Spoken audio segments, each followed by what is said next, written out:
Varicose veins కి సరైన చికిత్స కోసం సంప్రదించండి ఎవిస్ హాస్పిటల్. నమస్తే అమ్మా. నమస్తే అమ్మా, ఇంట్లో ఎటువంటి దేవుడి ప్రతిమలు ఫొటోస్ పెట్టుకోవచ్చు? దీనికి ఏమైనా అసలు నియమం ఉందా? దేవుడి ఫోటోలు ఎలా పెట్టుకుంటామన్న దాని మీద ఆధారపడి ఉంటుందమ్మా. దేవుడి గదిలో పెట్టి పూజ చేస్తున్నామా, అలంకారంగా పెడుతున్నామా? రెండు ఉన్నాయి కదా. అవునవును. మనకి దేవుడి గదిలో దేవుడి మందిరంలో పెట్టుకునే పటమే కాకుండా క్యాలెండర్ల మీద వాటి మీద వచ్చిన అందంగా ఉన్నాయి ఇంట్లో చాలా చోట్ల పెట్టుకుంటున్నాం. అలా ఎక్కడ పడితే అక్కడ అందంగా అలంకారంగా ఉండేది మనకి నచ్చినవన్నీ పెట్టుకోవచ్చు. కానీ పూజించటానికి పెట్టుకోవాల్సిన వాటివి మాత్రం కొన్ని నియమాలు ఉన్నాయి. ఏమిటి అంటే, విగ్రహం గనక అయినట్టయితే ఇంతకన్నా ఉండకూడదు. మన బొటన వేలు ఈ మొదటి కణుపు ఉందే, అంతకన్నా పెద్దది ఉండకూడదు. ఇంత ఉంటేనే దానికి బోరుడు నైవేద్యం పెట్టాలి. విగ్రహం పెరిగిన కొద్దీ నివేదనలు ఎక్కువ అవుతాయి. అందువల్ల అంత పెద్దవి పెట్టుకోకూడదు. చిన్న చిన్న ఉండొచ్చు, పైగా బోలుగా ఉండకూడదు, సాలిడ్గా ఉండాలి ఏది పెట్టుకున్నా. ఇప్పుడు వెండివి అవి ఎలా ఉంటాయి, పైన రేకుండి లోపల ఖాళీ ఉండి అట్లాంటివి పూజకి పనికిరావు. అలంకారంగా పెట్టుకోవచ్చు. ఇప్పుడు షోకేసుల్లో పెట్టుకోవచ్చండి. కృష్ణుడు బొమ్మ చాలా అందంగా ఉంటుంది. ఎన్ని రకాల కృష్ణుడు ఉన్నారో, వినాయకుడివి ఎన్ని రకాలు ఉంటాయో అవన్నీ అందంగా ఉంటాయి. నృత్య గణపతి, సంగీత గణపతి, ఇలాంటివి ఇవన్నీ అందంగా ఉంటాయని చెప్పి ఇంట్లో అలంకారంగా గోడల మీద కానీ షోకేసుల్లో కానీ పెట్టుకుంటే అసలు వాటికి ఎటువంటి తప్పు లేదు, ఏమీ లేదు. కానీ పూజ చేయడానికి పెట్టుకునేటప్పుడు మాత్రం బోలుగా ఉన్న విగ్రహాలు పనికిరావు. పెద్ద విగ్రహాలు ఉంటే నివేదన ఎక్కువ చేయాలి గనక మనలాంటి ఇళ్లలో పెట్టుకోవడం అంత శ్రేయస్కరం కాదు. అమ్మ, మట్టివి దొరుకుతాయి కదా, ఇప్పుడు లక్ష్మీదేవి ప్రతిమలు అలాంటివి మట్టితో చేసినవి ఉంటాయి.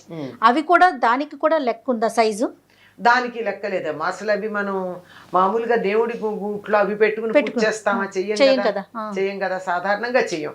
వాటిని ఏమిటి, పూర్వకాలం అయితే ఇలాంటివి ఎక్కువ లేని రోజుల్లో ఏం చేసేవారు, ఇంట్లో ఒక గూడు పెట్టి ఆ గూట్లో ఈ ముఖ్యంగా రాముడు, సీత, లక్ష్మణుడు వీళ్ళ విగ్రహాలే పెట్టేవాళ్ళు. అవి ఎక్కువగా ఉండేవి. అవి అక్కడ పెట్టుకునేవారు. ఎవరైనా ఇష్టం ఉంటే దానికి ఓ పువ్వు పెట్టడము, ఓ దీపం పెట్టడము చేసేవాళ్ళు, లేకపోతే లేదు. ఎందుకంటే రోజు పూజ చేయం కదా వాటికి. ఓకే, రోజు పూజ చేసుకునేటటువంటి విగ్రహాలు మాత్రం చిన్నవే ఉంటాయి, మిగిలినవి అలంకారమే. అలాగే ఫోటోలు కూడా అనేక రకాలైనటువంటి ఫోటోలు. అసలు దేవుడి గది ఎంత ఉంటుంది, ఎన్ని ఫోటోలు పెట్టగలరు?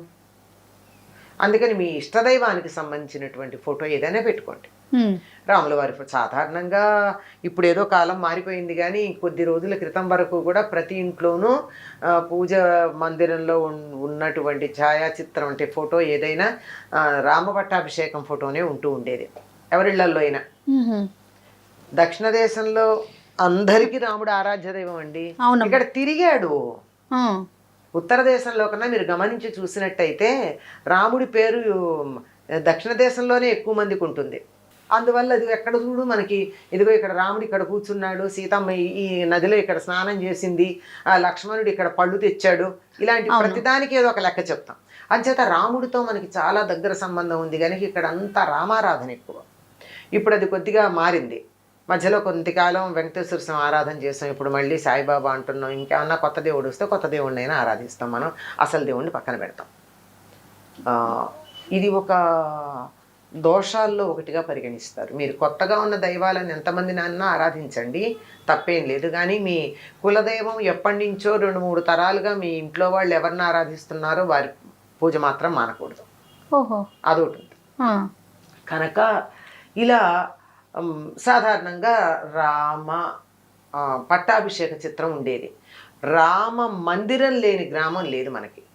దేవాలయం లేకపోవచ్చు, కానీ రాముడి ఫోటో పెట్టుకుని భజన చేసేటటువంటిది మనకి ఈ ప్రాంతాలన్నీ ఉన్నాయండి. అవునమ్మా. ఎంతంటే ఈ విజయనగరం, శ్రీకాకుళం జిల్లాలో నుంచి మలేషియా ప్రాంతానికి కూలీలుగా వెళ్ళినటువంటి వాళ్ళు కూడా ఈనాటికి ఒక దీపం స్తంభం పెట్టుకుని రామభజన చేస్తారు. ఈ రోజు కూడా మనం మానేసాం. అట్లా రాముల వారి విగ్రహం ఒక ప్రశాంతతగా ఉంటుంది, అందంగా ఉంటుంది. అనిపిస్తే కృష్ణుడిది పెట్టుకోవచ్చు, అమ్మవారిది పెట్టుకోవచ్చు. ఎన్నున్నా ఇవి పరిమితంగా ఉండడమే చాలా మంచిది.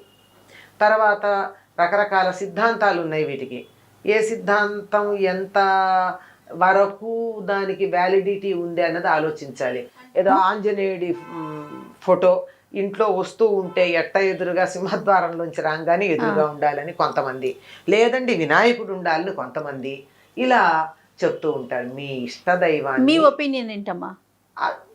ఏ ఏ రూపంలో ఉంటే ఏం దయ దేవుడు?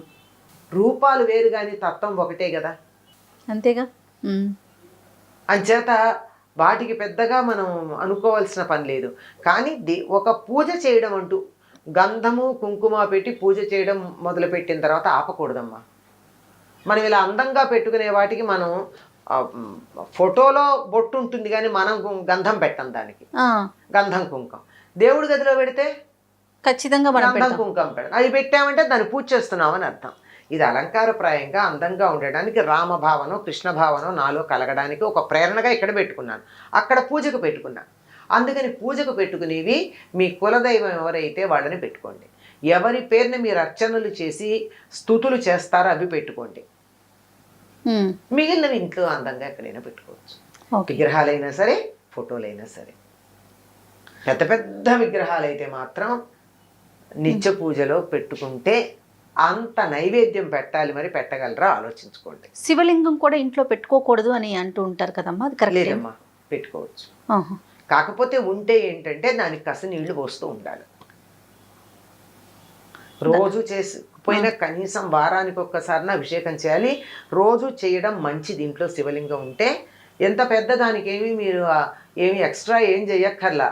ఆ దేవుడికి పూజ చేసేటప్పుడే పువ్వు పెట్టడానికి వెళ్ళినప్పుడే ఈ శివలింగాన్ని ఒక వేరే పళ్ళెల్లో పెట్టి దానికి కాస్త చేత అయితే త్రయంబకమే జామహే అనుకుని, అది రాకపోతే నమ శివాయ అని చెప్పి కాసి నీళ్లు పోసి తీసి తుడిచి దానికి ఇంత గంధం కుంకం పెడితే సరే, 1 నిమిషం పని.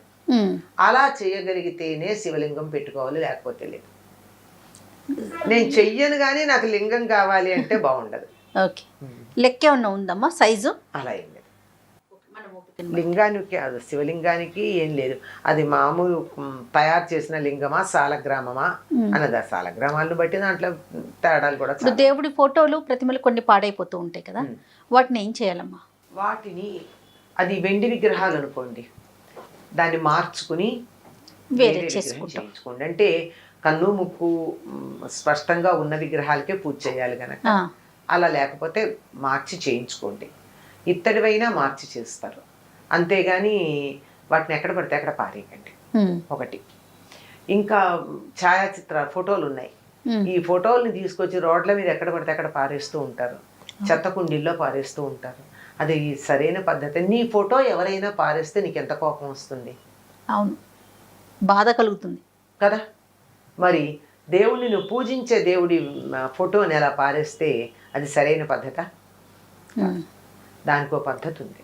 అసలు దేవుడి గుళ్ళో వదిలేసి వస్తూ ఉంటారు. ఏం చేయాలి, ఏం చేసుకుంటారు దేవుడి గుళ్ళల్లో వాళ్ళు? అవును.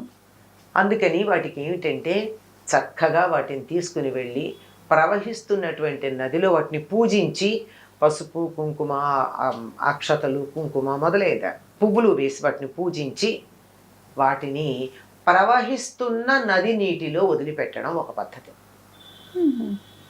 లేదు నాకు దరిదాపుల్లో ఎక్కడా కూడా నది లేదు, ఏం చెయ్యాలి? వాటిని చక్కగా మంచి చితుకులతో, పిచ్చి పిచ్చివి కదా, మంచి చితుకులు తెచ్చి మంట పెట్టి దాన్ని ఏ దేవుడి విగ్రహం ఏ దేవుడి ఛాయాచిత్రమో ఆ పేరు చెప్పి ఆయన్ని పూజిస్తూ దాన్ని అగ్నికి ఆహుతి వేయడం ఒక పద్ధతి. అంతేగాని ఎక్కడ పడితే ఎక్కడ పారేయకూడదమ్మా. దేవుని గుళ్ళల్లో పెట్టడం కూడా కరెక్ట్ కాదు. తప్పు కదా. ఏం చేస్తారమ్మా వాళ్ళు మాత్రం. మనం కొన్నాళ్ళు పూజ చేసి పడేసిన విగ్రహ ఛాయాచిత్రాలకు వాళ్ళు పూజలు చేస్తారా? చేయలేకపోతారు కదా. అసలు ఎందుకు చెయ్యాలి నాకు అర్థం కాదు. అసలు నువ్వు ఎందుకు తెచ్చుకున్నావు? నీకు ఇన్నింటికి పూజ చేసే ఓపిక లేకపోతే ఎందుకు తెచ్చుకున్నావు? దాన్ని భద్రంగా పెట్టుకునే శక్తి లేకపోతే ఎందుకు తెచ్చుకున్నావు? నువ్వు తెచ్చుకుని నీ అశ్రద్ధకి ఎవరినెత్తునో పడేస్తావా బరువు? తప్పు కాదు. అవును. తర్వాత దేవాలయాల దర్శనం చేసుకోవటం, ప్రతి ఒక్కరూ ఇంత ప్రతిమ తీసుకొచ్చి ప్రసాదంతో పాటు ఇవ్వటం, ఇది కూడా చాలా తప్పమ్మ. ఉమ్. దేవాలయాల వెళ్ళినప్పుడల్లా విగ్రహాలు తీసుకొచ్చి ఓ, ఇవ్వడం అనేది ఫోటో ఫ్రేమ్స్ ఎక్కువ ఇస్తూ అది ఉంటారు. అడిగిన వాళ్ళకి ఇవ్వండి. మా ఇంట్లో లేదు, ఏదో నువ్వు తిరుపతి వెళ్తున్నావు, మా ఇంట్లో వెంకటేశ్వర స్వామి విగ్రహం లేదు లేదా ఫోటో లేదు, తెచ్చిపెట్టు అంటే వెళ్ళి ఇవ్వండి. లేకపోతే ఇంతంత ఫోటోలు తీసి వాటిని ప్రసాదాలతో కలిపి ఇవ్వడం. ఏం చేయాలి ఈ ఫోటోలన్నీ? అవును, ఎక్కడ పడితే అక్కడ పారేయలేము, ఇంట్లో పెట్టుకోవటానికి ప్లేస్ ఉండకపోవచ్చు. అసలు ఎక్కడ పెడతాం అమ్మా ఇవన్నీను? పైగా కొంతమంది ఫోటో ఫ్రేమ్లు ఇస్తారు, మరి కొంతమంది ఒట్టి కాగితమే ఇస్తారు. అవును, దీన్ని ఏం చేస్తారు?